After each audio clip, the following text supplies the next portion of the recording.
মিল্লাত, ধান কাটার সিজন তো আইসা বললো হে, আর পকেটেও তো এরকম টাকা পয়সা নাই। 4-5 দিন কাজ টাজ কইরা কিছু টাকা পয়সা জমা লাগবে। শীত তো আইসা বললো রে, নতুন কাপড় চোপড় কিনা লাগবে। কাপড় চোপড় কিনলে তাও একটু গেটাবে বেড়াতে পারবো। কথা তো তুই ভুল করিস নেই, ধান তো আমাদের গুলোও পাকছে। তাহলে চল আমাদের ধান গুলাই কাটি, সবাই যা টাকা দেয় আব্বুও তাই টাকা দিবে। টাকা সত্যি দিবে তো? আর না দিলে কিন্তু তোকে দিতে হবে। আচ্ছা ঠিক আছে, আয়। তাহলে তো হইলই, যদি টাকা দেয় তাহলে তো কোনো সমস্যা নাই। চল জমিতে নামি যায়, চল কাশি নিয়ে জমিতে নামি যায়, চল। তুই পাগল তোর মন পাগল পাগল পাগল করিস না, পাগল।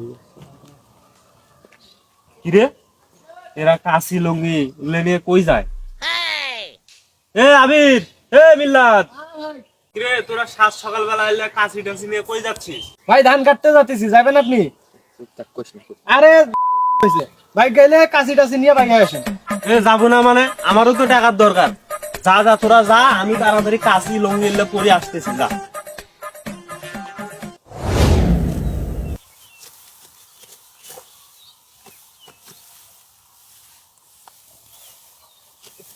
কিরে মিল্লাত, আলমগীর, ভাই তোরা তো ধান টান কাটা শুরু করছিস, আমাকে আসারও টাইম দিবি না? আপনি কতক্ষণ পড়াইলেন ভাই? এটা আসার